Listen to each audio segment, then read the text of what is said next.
Admitir.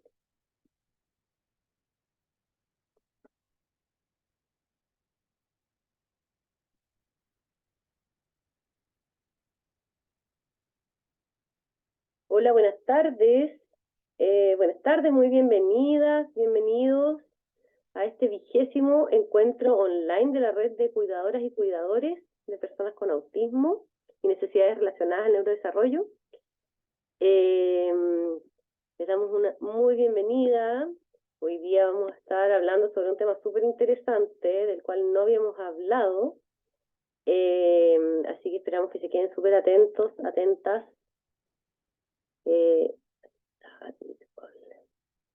Les vamos a invitar a que nos escriban en el chat si es la primera vez que se conectan, desde dónde se conectan. Nosotros yo estoy en Chile, en Viña del Mar.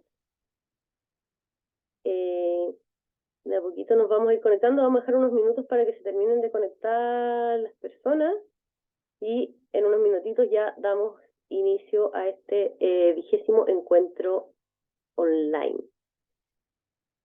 Ya voy admitiendo aquí a los participantes. Bienvenidas, bienvenidos.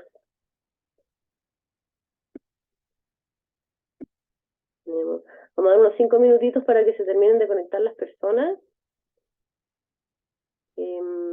Contamos hoy día con un equipo de abogados y abogadas que nos van a estar contando sobre los derechos de las personas autistas, que es un tema que nos debería importar a todos y a todas.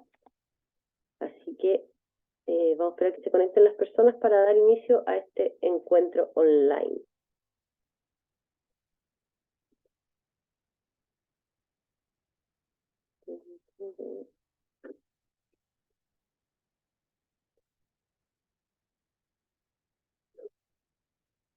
Les vamos a pedir si quieren, si pueden también, que prendan sus cámaras, que así nos podemos ver las caras y nos vamos conociendo las caras.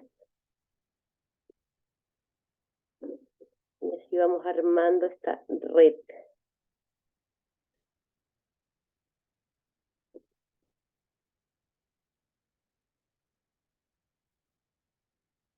Hola Liliana, está Liliana que siempre está con nosotros, acompañándonos.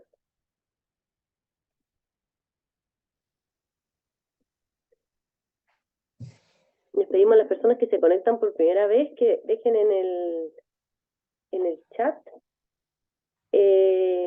su nombre, de dónde se conectan. Estamos sumando más personas.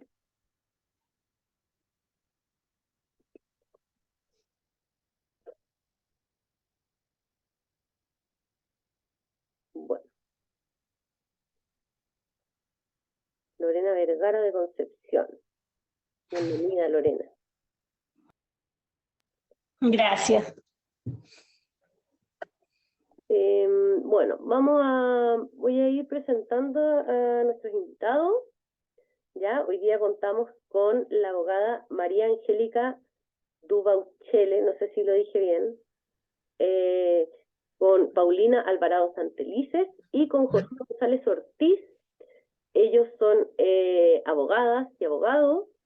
Nos van a estar hablando sobre los derechos de las personas autistas en relación a la inclusión social y también a la igualdad de oportunidades. También vamos a conversar sobre la ley de autismo y vamos a prestar atención especial a los derechos de las personas autistas en relación a la salud, a la educación, también a los derechos laborales. Así que no quiero quitarles más tiempo para que vayamos partiendo al tiro y así dejemos después un ratito para hacer preguntas. Ellos van a hacer su presentación y después vamos a dejar un espacio para preguntas. Así podemos ir anotando las preguntas, si quieren dejarlas en el chat, si quieren las anotan ustedes mismas, ustedes mismos y las hacemos al final, ¿ya? Entonces dejo con ustedes a, no sé cuál de los tres va a partir hablando, pero a este equipo maravilloso que nos vino a instruir hoy día. Muchas gracias por estar aquí, bienvenidos y vamos nomás.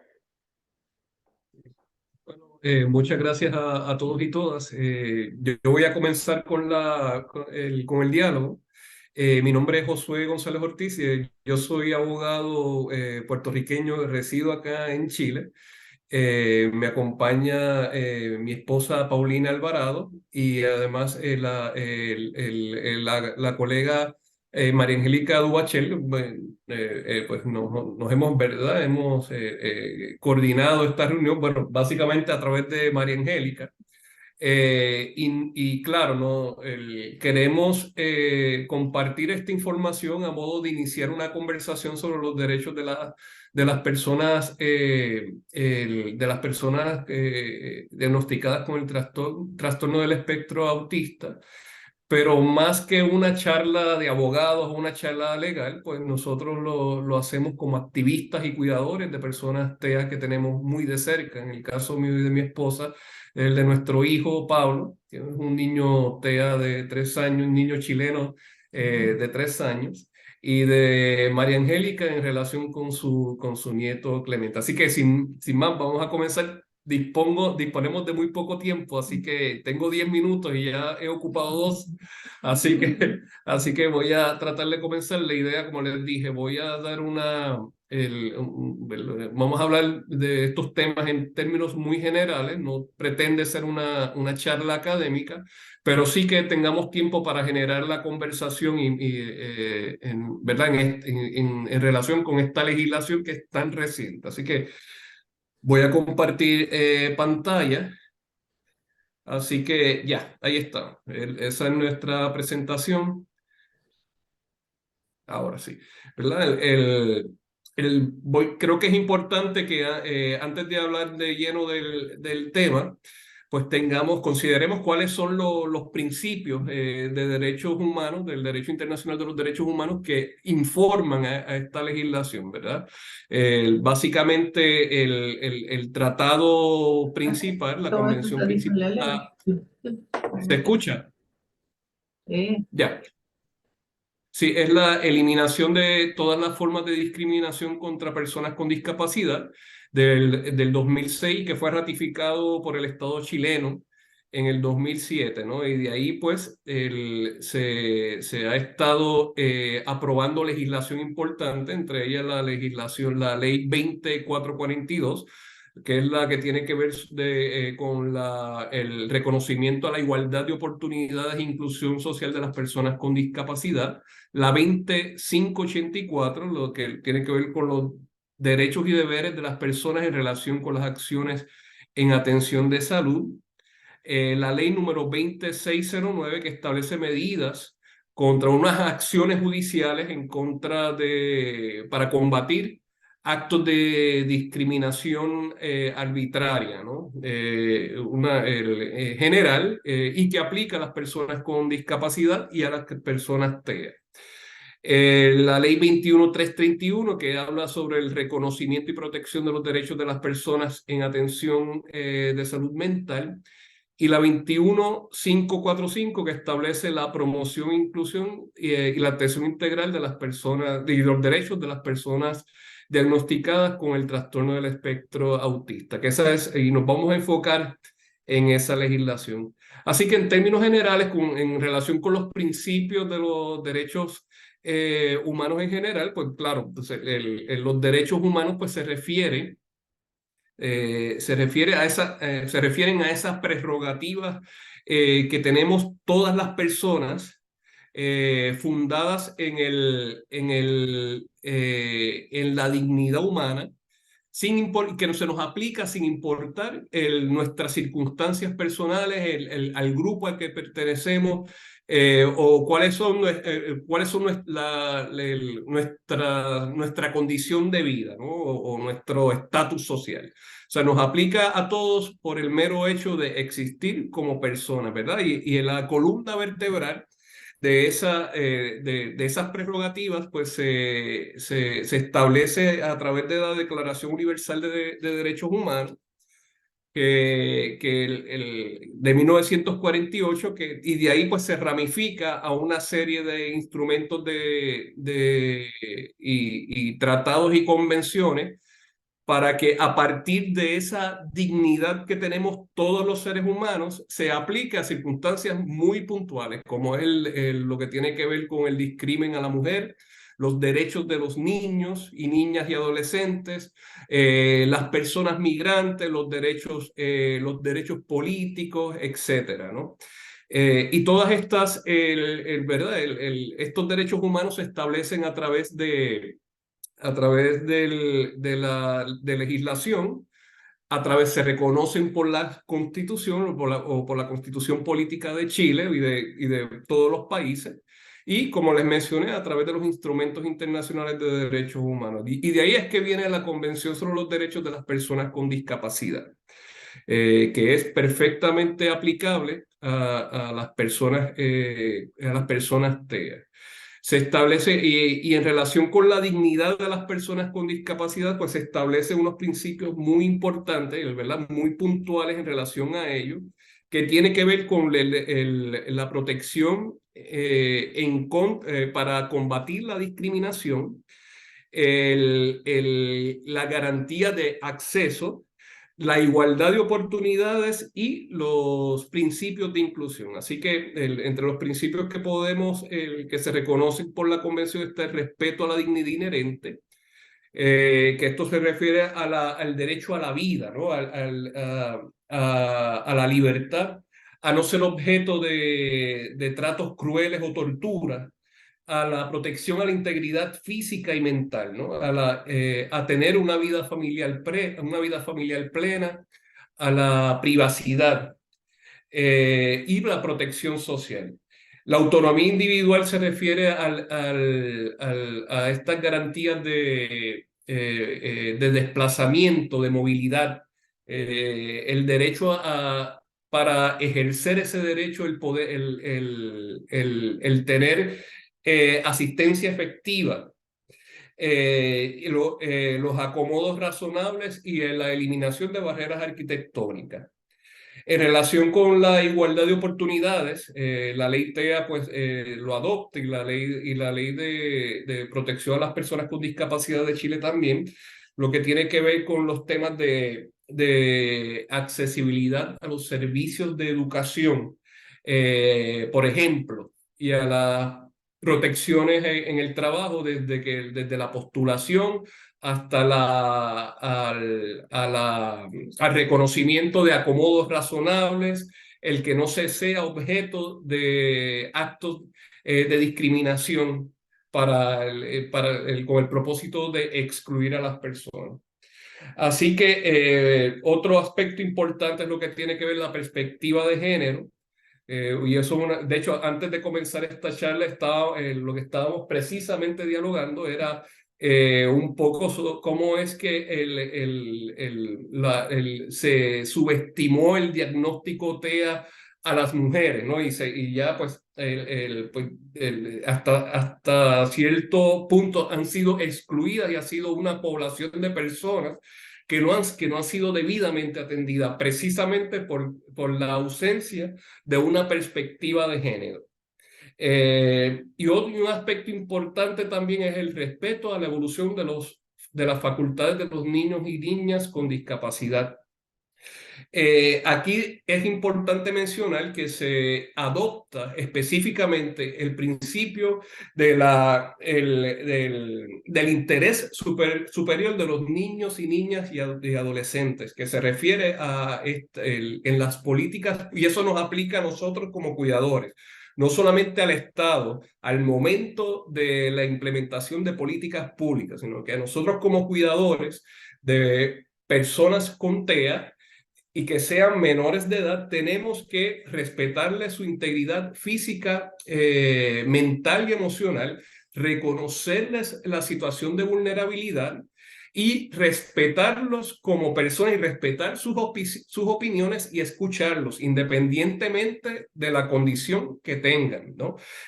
Porque mediante el Tratado de los Derechos de los Niños y Niñas y Adolescentes, nosotros como cuidadores debemos tratarlos como sujetos de derecho, no como objetos de derecho, y en reconocimiento de ese principio que se formula a través de los tratados internacionales de derechos humanos, la Constitución de Chile y la legislación chilena aplicable.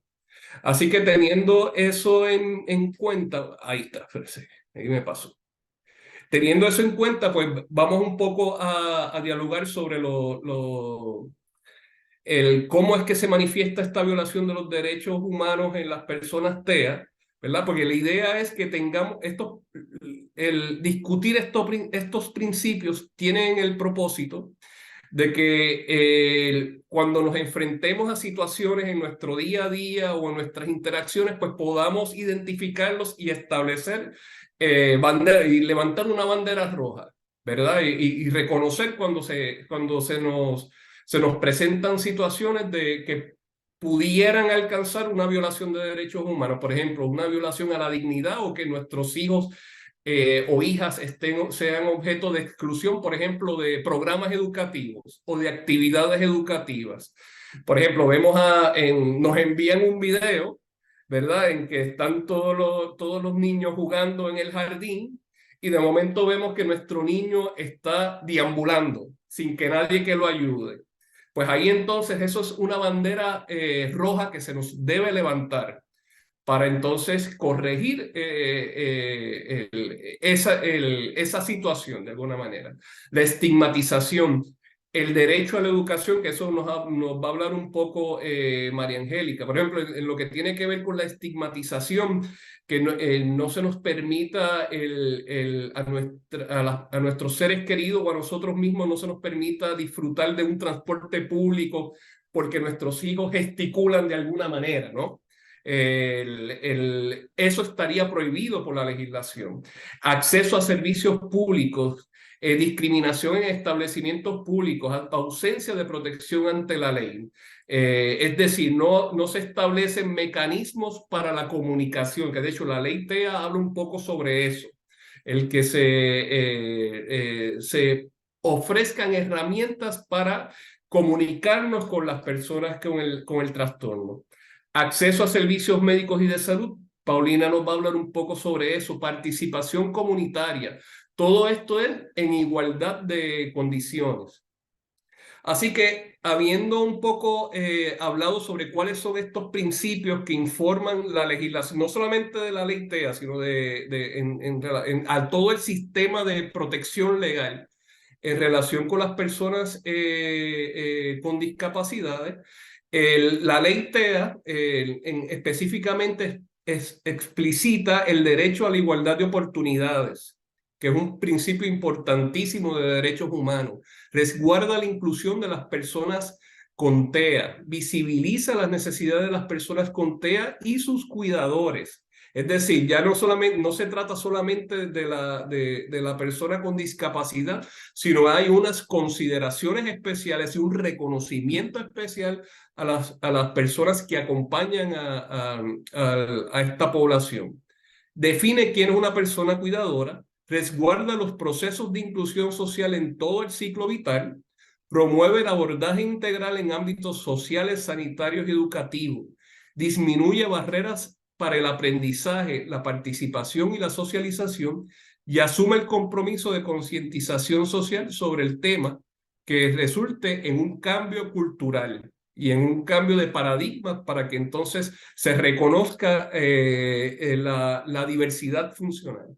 Así que en ese sentido, en los principios que establece la ley, pues básicamente pues ya los hemos mencionado, es el trato digno, la autonomía progresiva, perspectiva de género, intersectorialidad, participación y diálogo social, la neurodiversidad, la detección temprana y el seguimiento continuo de la condición.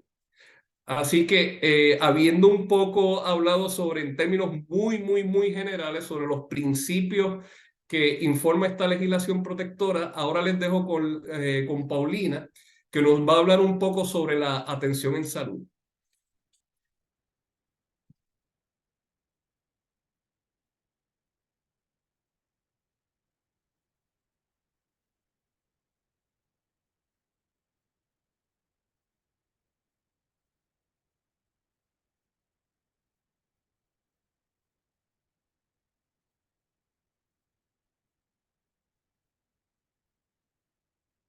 Tecnología. Hola, muy buenas tardes a todos y todas. Yo soy Paulina Alvarado Santelices, soy abogada y durante muchos años, más de 10 años, me he dedicado a trabajar en temas de salud.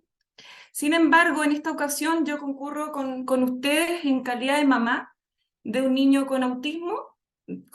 Soy mamá junto a Josué, soy que el papá de Pablo, y también como activista en los derechos de las personas con autismo. Eso es lo que fundamenta esta presencia hoy en esta jornada, en este conversatorio. Ciertamente, la condición de espectro, del trastorno del espectro autista está sumamente invisibilizada en nuestra sociedad. De hecho, si esta condición no está acompañada en general de ciertos rasgos característicos físicos, como sería un autismo asociado, por ejemplo, a un síndrome de Down, suele ocurrir que la sociedad es muy dura con nuestros niños. Los ven como niños raros, como niños antisociales, como niños malcriados, ¿ya? Y a nosotros como padres nos extienden esos calificativos como que no sabemos controlar a nuestros hijos. Y no ven en ellos unos sujetos de derecho con un neurotipo diverso, y un neurotipo diverso que requiere una intervención integral, que es precisamente lo que reconoce esta ley del autismo. Y en materia de salud, de hecho, hay un título completo que se dedica a la atención, se habla de la atención en salud de las personas con autismo. Desafortunadamente, gran parte de las normas que están en ese título y que son sumamente importantes, todavía no están vigentes. De hecho, tienen una vigencia diferida ya a abril del próximo año. Y voy a partir por las no vigentes, porque particularmente son las que me parecen más importantes y por las cuales tenemos que luchar como comunidad activista. Una de ellas es que en la atención de salud de las personas con TEA se deben aplicar estas dos normativas que aparecen en lo principal. La ley 20.584, ahí tuve un error de transcripción, que es la ley que regula los derechos y los deberes de las personas en la atención de salud, y a su vez la ley 21.331, que es la que regula los derechos de las personas en la atención de salud mental. Esta norma, que está en el artículo 9 de la ley del autismo, dice que la superintendencia, a través de la intendencia de prestadores, va a fiscalizar el cumplimiento de estos dos articulados, ¿me entienden? De los derechos que están en esos dos cuerpos normativos. Y eso estaría diferido hasta el próximo año.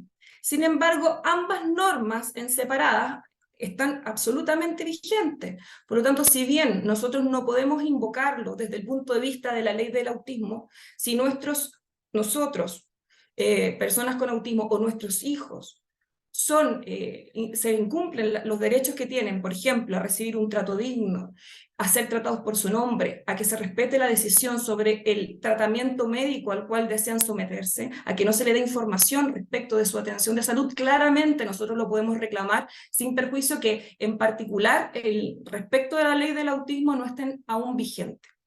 Otra norma súper importante en materia de autismo que tampoco está vigente, sino hasta abril del próximo año, es el derecho a una detección oportuna y una detección sin discriminación con relación a la edad de las personas, ¿ya? Esto es súper importante porque antes se le diagnostique, mucho antes las personas podrán comenzar a tener las terapias que les permitan esta integración, que les permitan superar los grandes desafíos que tienen desde el punto de vista personal y social. ¿Ya? Eso, desafortunadamente, no está garantizado a partir de la vigencia de la ley del autismo. Tenemos algunos mecanismos que yo voy a tratar de dar tips para que, de acuerdo a lo que ya tenemos vigente, podamos darle cierta operatividad en lo que ocurre esta vigencia plena, ¿ya? Y en materia de autismo sí hay ciertas prestaciones. Por ejemplo, FONASA tiene un PAD para el autismo. El gran problema es que para poderse atender, para poder tener acceso a las prestaciones que componen ese PAD, desafortunadamente se requiere diagnóstico. Y como dijimos, el diagnóstico no está garantizado al día de hoy, un diagnóstico oportuno. Pero sí hubieron algún tipo de mejoras en materia de prestaciones vinculadas al autismo, que fue el año 2021, que el FONASA eliminó unas restricciones que habían en ciertos tratamientos de fonoaudiología, terapia ocupacional, psicología, psiquiatría, que claramente se requieren para niños que tienen niños que tienen esta condición. Desafortunadamente este límite financiero anual solamente se excluyó respecto de los niños menores de 6 años. Y esto también fue replicado al sistema privado, es decir, las ISAPRES, también a través de la circular 390 de la Superintendencia de Salud, tampoco pueden aplicar límites anuales a las prestaciones que se requieran, sin importar el diagnóstico, o sea, sin importar que no tenga el diagnóstico TEA, si requiere alguna de las prestaciones que señalé, tienen acceso a tratamiento sin limitación anual, pero el problema también es que está limitado a los 6 años y la condición del autismo es permanente, o sea, es para toda la vida. O sea, tenemos esta deficiencia, todavía no está operativo el artículo 13 que nos garantiza el diagnóstico, pero tenemos de momento estas alternativas que nos permiten, si bien no tenemos diagnóstico, nos permiten de alguna manera dar cierto tratamiento cuando vemos sospecha. Ya tenemos sospecha, darle algún tratamiento para no perder tiempo. El otro artículo sumamente importante, que yo creo que es lo central de la ley de la ley TEA, además de reconocer que estamos hablando de un neurotipo distinto, no de una patología, algo que me parece muy central es el derecho a tener atenciones de salud específicas e integrales de acuerdo a los requerimientos de las personas con autismo. Eso está en el artículo 14. El Estado debería garantizar estas atenciones a contar del próximo año. El gran tema es cuál es el mecanismo.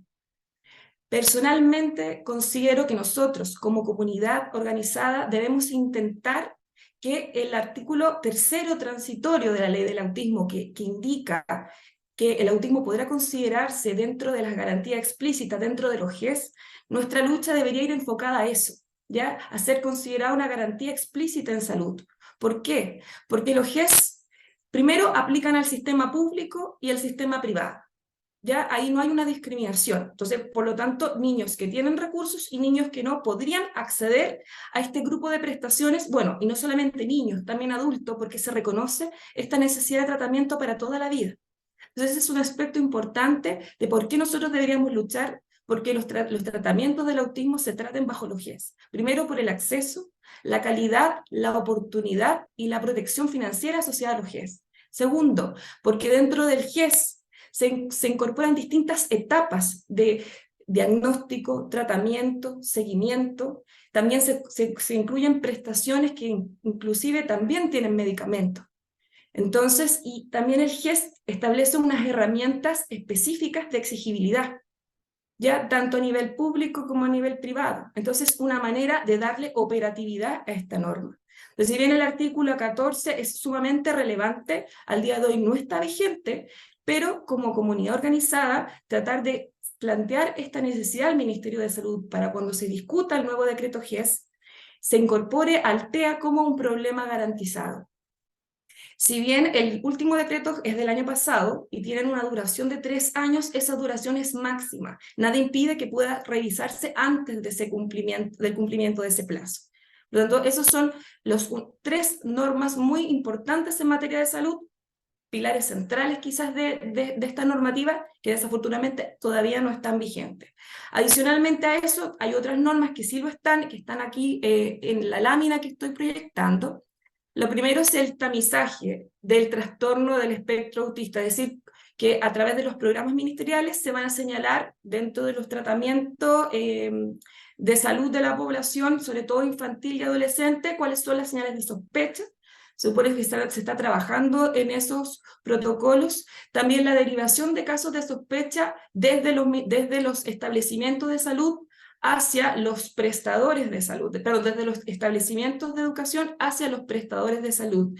Actualmente se debería estar elaborando un protocolo que reúna tanto al Ministerio de Educación como al Ministerio de Salud para hacer estas derivaciones. Nuevamente, esta derivación se encuentra con el problema de que todavía no tenemos operativo el tema de la garantía del diagnóstico, pero por lo menos ya se está avanzando en esa primera posibilidad de acceso también, una alternativa de acceso al diagnóstico. También tenemos el artículo número 12, y ese es el artículo número 12, el artículo número 15, que es el derecho del acompañamiento que tienen las personas con trastorno del espectro autista que se atiendan en el sistema de salud, ya sea de manera hospitalizada o ambulatoria, a comparecer junto a sus cuidadores o a sus padres, y no solamente uno de ellos, los que sean necesarios para que su atención de salud se pueda llevar a cabo de manera efectiva. Y la capacitación que debe existir también de los profesionales de la salud. Los profesionales de la salud deben ser capacitados, eso está vigente, para poder atender con perspectiva de derechos humanos y cumplimiento a las personas que tienen trastorno del espectro autista. Entonces esas son normas que ya están vigentes, las 3 primeras que les señalé aún no lo están, pero existen ciertas normativas complementarias administrativas que podría de alguna manera hacer operativo esos aspectos de la ley en lo que llegamos a abril del próximo año. Ahora voy a darle la palabra a María Angélica, que va a tratar una materia muy importante, que son los derechos en temas de educación, que es un gran problema que nuestras mamás manifiestan, mamás y papás manifiestan en grupos de niños con autismo.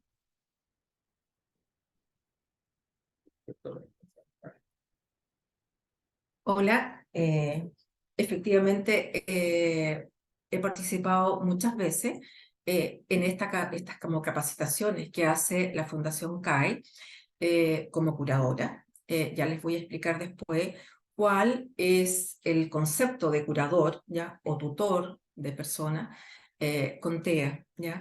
Entonces, cuando nos invitaron, yo lo encontré fantástico porque falta mucha información para poder exigir estos derechos, ¿ya?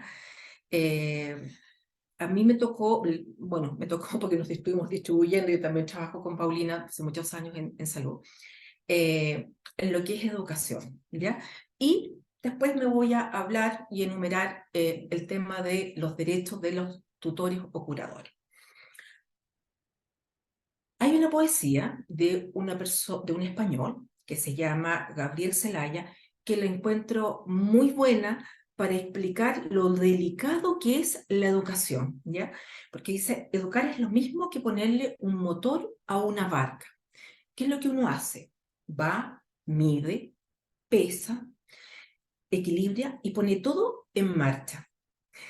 Un poquito recogiendo esta labor, en la ley se establece que en el Ministerio de Educación va a obligar, ya obliga, porque en el fondo ya esta ley comenzó a regir en marzo de este año, a que todos los profesionales y los asistentes de ellos se capaciten en esta materia, específicamente en herramientas para adquirir el conocimiento que les permita apoyar a las personas con TEA, ¿ya? En todo este proceso formativo. Y no solamente a ellas, sino que también a los auxiliares, a los técnicos, y específicamente respecto de estos últimos, en cómo poder cuidar la integridad física y psicológica de estas personas. ¿Por qué? Porque en el fondo todos sabemos, en el caso mío yo tengo un nieto diagnosticado con TEA, estas desregulaciones. Dentro de estas desregulaciones de repente pasa que ellos se actúan en forma violenta con ellos mismos. Entonces se quieren ir a la casa, a lo mejor van a querer salir de ese establecimiento educacional y el portero tendrá que detenerlo, pero con el tino y la delicadeza que le van a enseñar cómo hacer. Ahora, ustedes me preguntarán, ¿por qué establece la ley esto? Porque el derecho a educarse, no solamente está establecido en los convenios internacionales, sino que también es un derecho fundamental, establecido en nuestra actual Constitución Política de la República. Y por eso mismo obliga al Estado a asegurar a todos los niños, a los adolescentes y a los adultos una educación inclusiva en calidad y promoviendo, ¿cómo lo hace? Es promoviendo todas las condiciones necesarias para que ellos puedan ingresar, participar, permanecer y progresar en los estudios. De esta manera, para cumplir con estos objetivos, ¿qué es lo que tiene que hacer? Ahora ya tienen que empezar, bueno, ya empezaron, a ajustar sus reglamentos, ajustar los protocolos educacionales, ¿ya? Considerando la diversidad y abordando el tema de las desregulaciones emocionales, físicas, psíquicas, todo eso. Esto implica ¿qué cosa? Adoptar todas las medidas destinadas a compensar esas desventajas que tiene el tener esta condición. Tendrán, como yo señalé en un video, superpoderes, porque tienen unas habilidades increíbles de memoria. Bueno, cada niño es distinto, cada persona es distinto, tiene muchas habilidades, pero también hay algunas desventajas en relación con el tema de sociabilidad, de comunicación. Y eso en virtud de la ley que ya había mencionado Josué, que es la ley relativa a la igualdad de oportunidades, tienen que adoptar estas medidas. Sé que el Ministerio de Educación está trabajando y se encargó a un centro que se llama Centro de Perfeccionamiento e Investigaciones Pedagógicas para hacer estas capacitaciones. ¿Cómo se hace transmitir? También establece la ley que todos estos establecimientos deben proporcionar unos espacios inclusivos.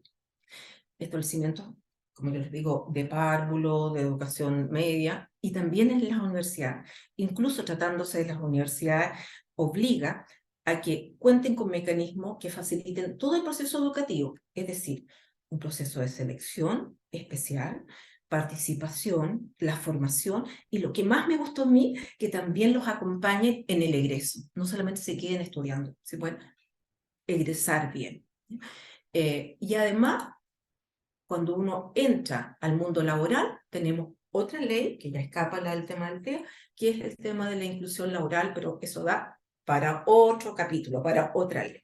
Pero la idea es que, así como nacen con esta condición y permanecen hasta que fallecen en el fondo, se acompañe con estas legislaciones y sea un mundo más tranquilo, mucho más positivo para estas personas, que cada vez son mayores y más diagnósticas. Ahora, la ley también establece que toda institución, tanto pública como privada, que ofrezca servicios educativos, debe adecuar los procesos de selección, ¿ya? Para resguardar esta igualdad de oportunidades. Y en este sentido, establece solamente un requisito. Cuando uno va a postular a estos colegios, lo que tiene que decir, miren, yo tengo un niño o tengo un joven con una, en el caso, puedo decir una discapacidad, en la medida que la COMPIN ha certificado esta discapacidad, o si no, con un diagnóstico de TEA, que ya sabemos nosotros que pueden tener más o menos habilidades y más o menos requieren cierta ayuda para sus actividades diarias.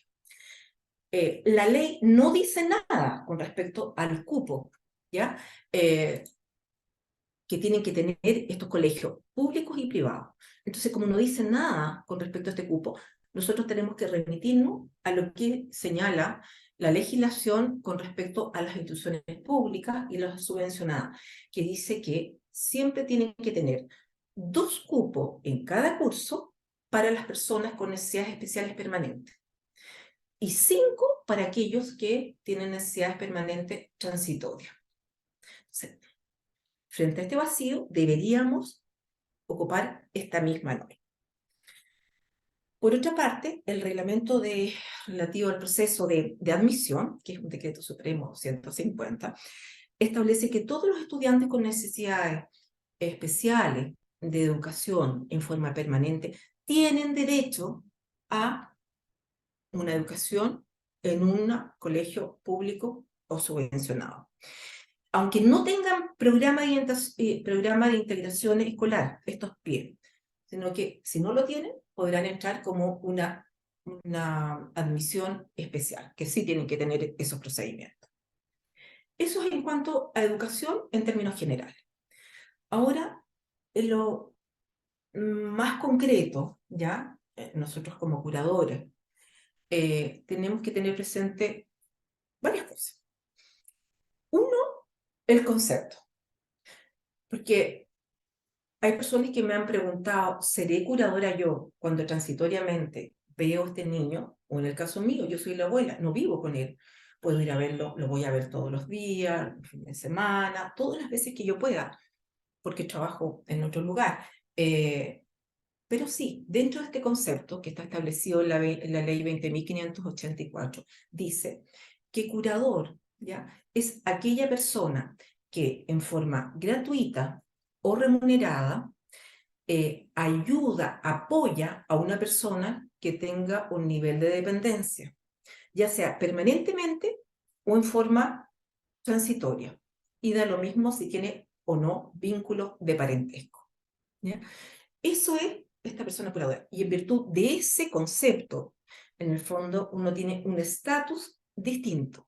De tal manera que algo había señalado Paulina, tienen derecho que tratándose, si requieren alguna atención de salud, uno tiene que ser atendida en forma oportuna, expedita. Por lo tanto, el numerito, cuando yo voy a sacar una atención, tiene que ser en forma, tengo que tener un recuadro, no sé si se han fijado que sí en los clínicos, los establecimientos, que dice para las personas, número de atención, después dice personas mayores de 60 años, discapacitadas, ahí uno ingresa. Bueno, yo ingreso porque soy mayor de 60 años, pero las otras personas, los curadores deberían ingresar y tomar número ahí.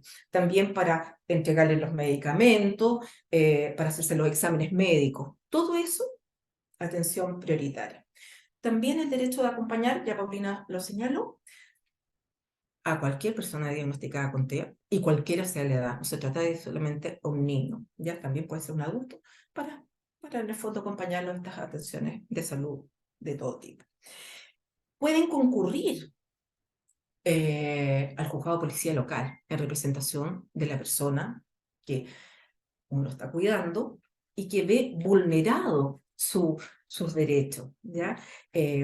¿Para qué? Para que el juez, en un procedimiento sumario, instruya que se cese esa vulneración de ese derecho. Bueno, además lo puede multar, una multa que puede llegar hasta 120 unidades de fomento, y se puede solicitar otras medidas también. Finalmente, el derecho que se reconoce en esta ley es una modificación, se hace una modificación al Código del Trabajo, también al Estatuto Administrativo, Estatuto de Funcionarios Públicos, en el sentido que cuando uno tiene un hijo en el colegio, un hijo o en el fondo la persona que yo cuido en el colegio, y hay una emergencia, uno puede salir del trabajo y atenderlo con tranquilidad, en el sentido que uno va, ve cuál es la emergencia, calma al niño, lo traslada donde sea necesario, y se puede demorar el tiempo que uno requiere para que termine en un proceso más de tranquilidad. Y todo ese tiempo que uno se demoró en este trámite, llamémoslo así, se considera trabajado. Y no puede el empleador decir que hay una injustificación laboral, ni puede tomar ninguna medida en contra de uno en relación con esta ausencia, ¿ya? Esta es una ausencia absolutamente justificada y justificada por ley. Pero también tiene otro requisito.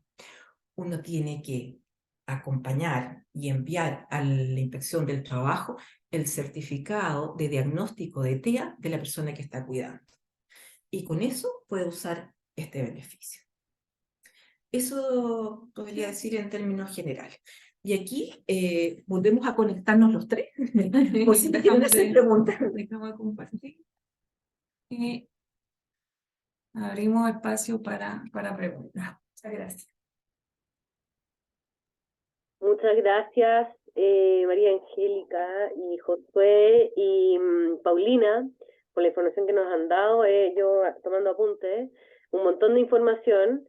Les quería decir, antes se me olvidó, que la presentación nosotros la tenemos, si la quieren, esto va a quedar grabado, igual este encuentro queda grabado y queda en el canal de YouTube, pero si quieren la presentación que nos enviaron, también se las podemos mandar, dejen su correo ahí en el chat y nosotros se las podemos enviar. Ya, o pueden escribirnos a través de las redes sociales por donde quieran. Oye, quiero partir leyendo una pregunta que quedó en el chat muy al principio, para ver si lo pueden contestar ustedes, y después hay unas manitos levantadas, vamos viendo. Voy a leer esta que la mandó Jimena Gutiérrez, que dice: hola, mi gran duda, ¿qué se debe hacer? Además de llevarme a mi hija de ese colegio en que la ignoraban, por ejemplo, lo que es un tipo de maltrato, ¿dónde se denuncia para que no sea otro niño o niña? Gracias. Vamos contestando el tip. ¿Sí? Sí. La verdad es que la denuncia puede ser, uno, al juzgado de policía local, ¿ya? Y también a la superintendencia de educación. Porque esto no puede ocurrir, porque uno en el fondo no quiere que le ocurra a su hijo una situación como esa. Entonces, probablemente lo va a retirar y tendrá que ir a otro colegio, o directamente mantenerlo en él, pero solicitando medidas concretas, oportunas, ahora ya, en que deje que se manifieste una actitud absolutamente diferente, pero un cambio inmediato. Esas dos cosas. Sí, que lo multen. Ahora, si va al juzgado de policía local, lo van a multar. Sí. Así que inmediatamente incluso uno puede pedir una orden de no innovar. Por lo tanto, eso es una instrucción ahora ya para parar esta vulneración de derechos. Buenísimo, muchas gracias por la respuesta, súper clara. Tú ibas a Hay decir unas algo. manitos levantadas, Consuelo Gutiérrez. Sí. Dele nomás. Hola, buenas tardes. En realidad yo tengo dos dudas. Una, que cuando uno lee la ley como mamá cuidadora, es que uno ya tiene su equipo de trabajo, ya tiene su terapeuta, tiene su educadora diferencial, tiene su fonoaudióloga, tiene su neurólogo. Mi hijo, bueno, nosotros somos ISAPRE, entonces por lo que yo he visto y entendido, los GES del ISAPRE siempre tienen unos prestadores de ellos. Sí. Entonces, ¿cómo yo voy a ir a otro prestador haciéndole el cambio a mi hijo que ya tiene apego, tiene metodología de trabajo porque ya llevo su buen tiempo trabajando con ellos, y tratar de hacerlo a través de mis profesionales que trabajan con él en vez de la ISAPRE que va a tener su prestador? En cambio, porque si a mí me dan las dos opciones, yo prefiero seguir por el bien de mi hijo con los profesionales que lo han visto siempre, que lo han apoyado siempre y que están con uno como cuidador y van guiándola, sobre todo la terapeuta y la fonoaudióloga en todo el proceso. Entonces es difícil y es muy como poco concreta lo que yo leo, por lo menos no soy experta porque no soy abogada, pero lo que yo leo de la ley en relación a eso. Podríamos partir con esa respuesta si no se nos mezclan los temas. No, actualmente el TEA no forma parte de los GES, ¿ya? No hay una red cerrada por parte de la ISAPRE al día de hoy, sino que es una alternativa que como una organización, como personas organizadas por el autismo, pudiéramos aspirar, ¿ya? A atenderse no en libre elección, pero sí que los niños, niñas o adultos, porque en la normativa se reconoce que los requerimientos son durante todo el ciclo vital, ¿ya? Que se realicen a través del GES, que si bien no me da la libre elección, sí me da el acceso al tratamiento, porque hay personas que realmente no pueden pagar los tratamientos de manera particular, ni tampoco pagar los copagos ni de la ISAPRE, o inclusive también el FONASA, que fuera de la red pública también cubre muy poco. Entonces, una alternativa para acceder a una mayor cobertura, que no me permite la libre elección, eso es verdad, pero sí que me permite acceder a tratamiento para muchas personas que no tienen esa alternativa. Al día de hoy, las ISAPRES, por lo que mencioné, por la circular 390, las ISAPRES ya no pueden aplicar estos límites anuales que tenían para respecto de los tratamientos en las terapias de fonoaudiología, terapia ocupacional, psiquiatría, psicología, que son prestaciones que generalmente requieren los niños con TEA. Y esa limitación se eliminó, pero desafortunadamente solo hasta los 6 años. Todos los demás siguen teniendo los topes que en sistemas de seguro privado son bajísimos. O sea, al año creo que son como 2 o 3 UF. O sea, ese es el escenario que existe al día de hoy. Ese escenario la ley TEA no lo cambia. La ley TEA solo dice, el Estado va a procurar que vamos a garantizar de manera súper etérea. Pero como yo decía, en la misma norma se dice que se podrá discutir incorporar al TEA dentro del GES. O sea, ese es, si bien no es perfecto porque no nos garantiza la libre elección y seguir quizás con los terapeutas que ahora nos gustan, pero nos da por lo menos la alternativa de acceso, que al día de hoy la mayoría de los niños no la tienen. Entonces, es una solución no ideal, pero que podría satisfacer una necesidad nacional que la ley al día de hoy tampoco soluciona, ¿entiendes? O sea, eso era como primera... Tú me Sí, sí, lo que pasa es que quizás tu realidad, Consuelo, es diferente a las personas que están en FONASA, pero yo conozco personas que están en FONASA que en un mes le toca una sesión de terapeuta ocupacional y al próximo mes es una sesión de fonoaudiólogo. Entonces, con ese ritmo es muy difícil que uno logre superar las barreras que provoca en el fondo el tema del autismo. Eso es Entonces, pensando en eso, es que se ha creado esta posibilidad de evaluar el mismo estado, de incorporar en el fondo las garantías como garantía explícita de salud, con un tema de tiempo para poder acceder, de oportunidad, la parte económica, de calidad y todo, a través de esta herramienta. Era simplemente para decirte que hay otras realidades. No, sí entiendo. De hecho, bueno, gracias a Dios nosotros podemos y le hacemos su terapia semanal con audióloga y ahí llega el típico comentario, hoy no se le nota nada, pero detrás de ese no se le nota nada hay 4 sesiones semanales, la de la terapeuta, 2 de la terapeuta, una de la fonoaudióloga y una de la educadora diferencial. Entonces, ese es el tema que siempre dicen, no se le nota nada. A mi hijo no, es harto trabajo y Sí. tanto del cuidador como de la Sí. familia que lo rodea, porque las crisis las vive uno, por lo general mi hijo, eh, en las casas tiene sus crisis, porque se contrae tanto en el colegio que se sube el auto y no empieza a pegar a mí, que yo soy su principal foco, y a mi pareja. Entonces tenemos que crear alternativas con las tías, con todo, para que él no se contraiga tanto en el colegio, para ser aceptado, para encajar en un grupo chiquitito, y eso que tiene 5 años solamente.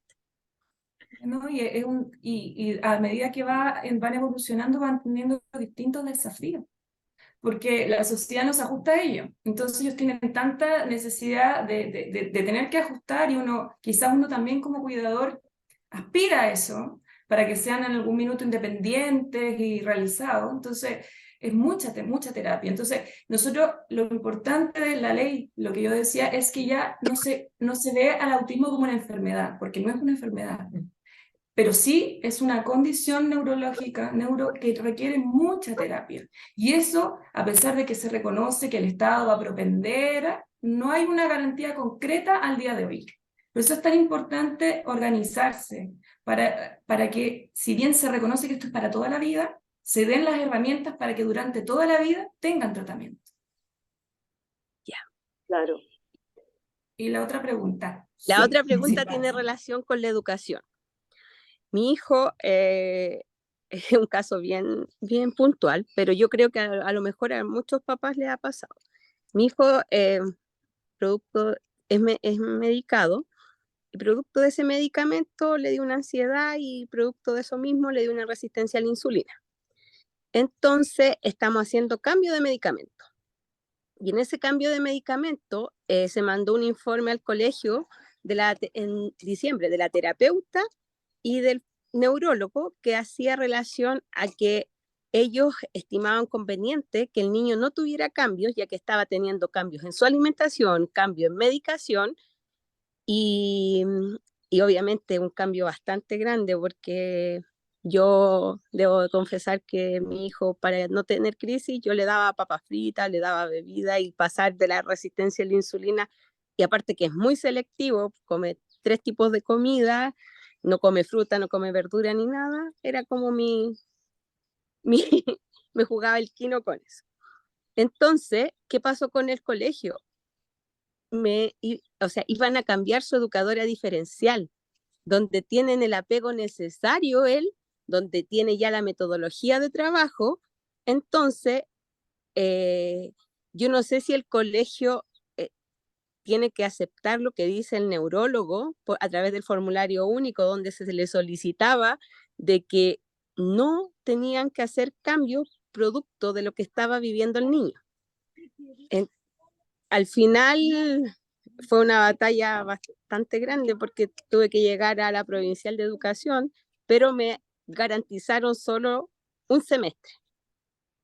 Entonces, ahí tengo la duda, porque si en realidad él ya tiene el apego con su tía, se me ve difícil que le cambien la educadora diferencial de nuevo. Consuelo, la verdad que la ley señala que tienen que adecuar los protocolos, los reglamentos y ver cada situación nuevas que se presentan con las personas con TEA.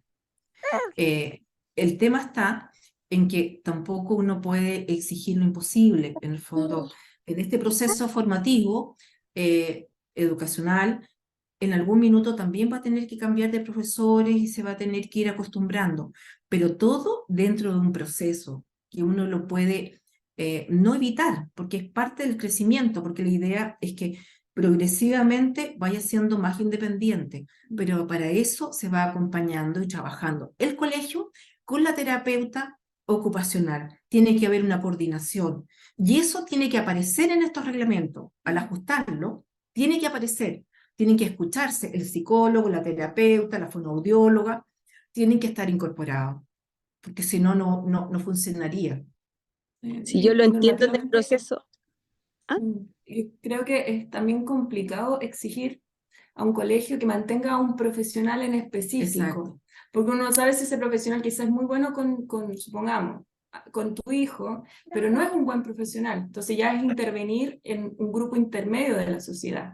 Entonces tampoco es tan así, ¿me entiendes? Entonces no podemos como garantizarle, entre comillas, el trabajo a esta profesional en específico solo porque mi hijo es TEA. Pero sí es que se establezcan los protocolos de transición para Sí, que él pueda... Sí, porque lo que pasa es que como esa transición estaba con medicamento y estaba con cambio de medicamento, cambio de alimentación y todo, no querían tenerle otro cambio adicional que le decían los profesionales. Yo entiendo que en primero básico va a ser distinto y todo, pero yo solamente estaba pidiendo en el año que por favor se tratara de respetar y con informes médicos dados por los profesionales competentes. Entonces, a José Manuel le causa mucho, se descoloca, por ejemplo, del cambio, es mucho su cambio y su frustración en ese caso. Entonces yo estaba buscando como el bien de mi hijo y en ese sentido yo no lo estaba diciendo, yo sé que vienen cambios después, pero cuando hay un contexto puntual, en el caso de que el neurólogo solicitaba no cambio por todo lo que estaba viviendo el pequeño, porque tiene 5 años, en ese contexto yo llegué a hablar al colegio. Eso era. Lo último, para poder escuchar a Silvana, que tiene la manito levantada hace rato, yo me acercaría igual al colegio y yo le diría, en este proceso de ajuste de su reglamento, por favor, quiero que incorporen un capítulo relacionado con las transiciones, por lo menos con respecto a las personas que tienen este diagnóstico. Eso lo haría, y obviamente son leyes en que las comunidades participan también y tienen que ser oídas. Entonces tú con tu experiencia puedes aportar. Sí, pues porque yo le hacía referencia que al artículo 20 donde dice los deberes del establecimiento educacional, pero como todavía no hay un protocolo de educación que los dirija, están como, entre comillas, incompetentes en relación a lo que uno va diciendo o realizando. Sí, eso es en parte el motivo también por el que estamos tratando de nosotros también aprender, porque para nosotros también es una realidad nueva. Antes en mi caso, de tener un hijo con autismo, para mí el autismo, a pesar de dedicarme a salud, no es una realidad visible. Entonces yo estoy aprendiendo y tratando de difundir para que podamos conseguir avances para nuestros hijos.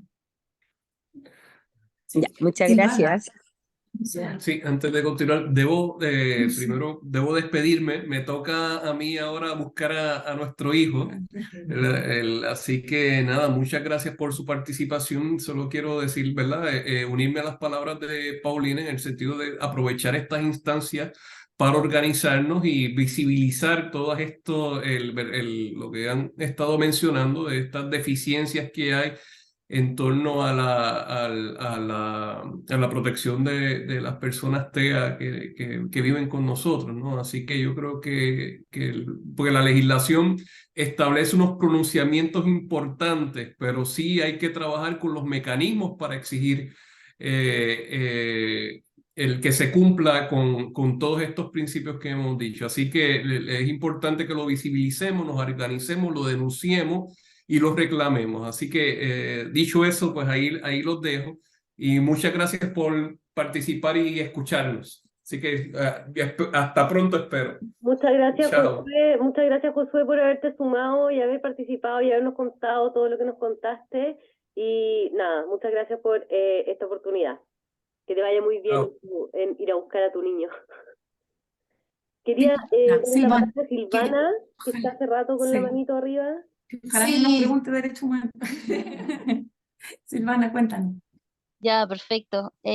Bueno, agradecerle primero a la instancia y a la Fundación CAI, por supuesto, súper buena su charla, y hacerle unas preguntas. Lo que pasa es que, bueno, yo me pongo a pensar en el tema de los colegios con PIE, que tienen, por ejemplo, 35, 40 alumnos, y aunque tengan formación en los profesionales, no se me imagina cómo van a poder trabajar con 2 niños con autismo. Incluso algunos he visto que tienen 3 niños con autismo en sala. No lo veo como posible, a menos que tuviera tutora sombra, y sé que eso no está puesto en la ley. Lo otro, cortito, no se habla nada de las escuelas especiales. Me llama la atención porque no todos los niños son autismo nivel 1, hay muchos con autismo nivel 2 y 3 que tienen que ir a escuelas especiales. Y lo otro, lo último, que me llama mucho la atención, que en una parte de la ley dice, ellos pueden decidir su tratamiento. O sea, no entiendo cómo un niño puede, sé que ustedes no lo hicieron, pero no entiendo cómo un niño puede decidir su tratamiento, porque los niños de por sí no saben qué es lo que les conviene a ellos. Cuando yo era chica, mi mamá tomaba las decisiones por mí y eso no era pasar a llevar mis derechos. Entonces me llama la atención esas partes. Eso, muchas gracias. Adiós. Efectivamente, Silvana, es difícil pensar que en una sala de clase con 35 niños hayan 3 personas con TEA, sobre todo por el tema sensorial, el tema de la concentración, el tema mismo de la ansiedad, que es característica de los niños. Pero ellos, el colegio, tienen que adoptar las medidas que sean necesarias para poder educarlo. Por lo tanto, efectivamente, el tutor sombra al día de hoy se paga, ¿ya? Y esto, el pagar es caro. Bueno, ellos tendrán que contratar algún tutor sombra para que les simplifique las instrucciones, que los concentre y que los apoye en las tareas. O derechamente no podrán seguir funcionando con 35 alumnos y tendrán que acomodarse con menos. Yo no soy psicóloga, no soy terapeuta ocupacional, por lo tanto, habrá una metodología que tienen que presentarle al Ministerio de Educación para estos casos. Por eso se había señalado que en el caso de necesidades especiales permanentes, como el tema del autismo, tienen que ser 2 nomás. Eso es lo que tiene que ocurrir, porque es difícil, ¿ya? Pero el tutor sombra tendrán que ponerlo, pero esto uno no tiene que pagar por algo adicional como ocurre ahora. Incluso más, en algunos colegios privados se establecía, cuando uno tiene un niño con necesidades especiales, una cuota con respecto al pago de estos apoyos. Ahora no va a corresponder eso. Los que pagaron ya los pagaron, qué sé yo, sobre todo la gente que pagó en octubre o noviembre, inscribió a las personas, a sus niños, pero a contar de este año no debería ocurrir eso. Sí, y en cuanto al derecho a escoger el tratamiento, yo creo que va más que la práctica. Efectivamente, un niño que no tiene conciencia, porque todavía siguen rigiendo las normas respecto a la representación legal de los padres, que yo creo que el mencionar eso va más bien en relación a la autonomía progresiva que se reconoce como un principio de la ley TEA. Entonces, es por eso. Puede ser que un niño o ya un adolescente o inclusive un adulto que tiene requerimientos muy complejos, o sea, un tema muy severo, y que por lo tanto en la vida diaria no podría ejercer sus derechos, claramente va a ser su representante legal, esa persona va a ser declarada incapaz y el representante legal lo va a representar en materia de salud. Pero sí se reconoce este derecho de elección básicamente para no pugnar con otros principios de la ley, que es la autonomía progresiva. Entonces, en la práctica yo creo que así se va a resolver este tipo como como disparidad, como que uno siente que hay un conflicto de normas. Yo creo que por ahí va la interpretación que se le puede dar a ese artículo en particular. Perfecto. Y lo otro que pregunté de las escuelas especiales, que no parece absolutamente nada, por lo que yo leí de las escuelas especiales me llama la atención como que no existieran. La verdad que hay un inciso ¿ya? En el artículo 18 que habla de las instituciones de educación no formal, ¿ya? Que son más bien especiales y que ellas dicen que promueven las necesidades para la participación y la inclusión de personas con trastorno del espectro autista y tienen que establecer políticas y enfoques relacionados con esta inclusión y un enfoque de derechos que tienen ellos, pero es muy general. Sí, ¿no? Y yo creo que también como la ley se enfoca más bien en el autismo y en las escuelas especiales, pueden haber personas que tengan el trastorno del espectro autista, y en las escuelas especiales puede haber personas con otro tipo de discapacidades visuales o neurológicas, quizás de diversa naturaleza. Quizás por eso no hay una mención específica a las escuelas especiales con relación al TEA, pero la verdad no vi en el proyecto ni en la discusión algo vinculado a eso. No sabría darte una respuesta de por qué no se incluyó. Muchas gracias por su respuesta. Hoy tenemos Bueno, a gracias. Génesis, tenía la manito levantada también, ya como para ir cerrando, porque se Sí, nos pasó el tiempo. Así que, Génesis, sí. ¿quieres hacer alguna pregunta ahora? Hola, sí. Bueno, con respecto a la contratación de profesionales, que sin duda nosotros sabemos que es necesario, pero los colegios siempre se justifican de que no tienen presupuesto. Entonces, miren, yo trabajo en una oficina de discapacidad y los colegios siempre se justifican que no tienen presupuesto. Entonces, la consulta mía es, con respecto a los programas PIE, ¿qué tan cierto es que, por ejemplo, la subvención que llega por los alumnos del programa PIE es como el doble de los otros alumnos? Si tú me preguntas, Génesis, yo desconozco el monto de estas subvenciones. No, nosotros nos enfocamos en el fondo en lo que es la educación en relación con el tema del autismo en virtud de la ley 21.545, ¿ya? Yo hice mención al programa de integración escolar porque en esta ley que nos dedicamos hoy día a leer y a discutir, nada se señalaba con respecto a los cupos, ¿ya? Como no se señalaba nada de los cupos, y yo estuve averiguando antes de hacer esta charla, es donde me remiten a los cupos de las instituciones públicas del programa de integración escolar. Pero si tú lees esta ley 21.545, no hay nada en relación con los cupos. Pero no puede haber esa discriminación entre instituciones públicas y privadas. Eso es lo que no puede haber. Por lo tanto, de esos cupos podemos asegurarnos.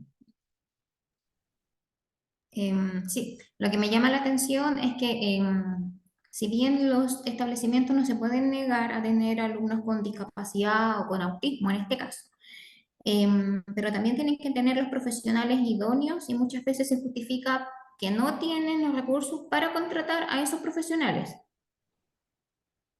Es que van a tener que sacarlo. Bueno, en el caso de los colegios estatales, los establecimientos públicos estatales y subvencionados, tendrán que tener más recursos y solicitarlo en la ley de presupuesto para tener y abordar este apoyo, claro, este apoyo, estas herramientas que exige la ley. Porque si la ley establece los derechos, uno como mamá o como curadora o como abuela, da lo mismo, tiene que exigirlo. Y si no, si dicen que es un tema de presupuesto, bueno, yo me voy a la corte, yo sigo escalando el tema. Pero si la ley, si en el fondo el Estado lo reconoce, ¿ya? La ley lo establece, yo lo exijo. Tienen que sí o sí tener estos recursos para atender estos casos. Se nos fue.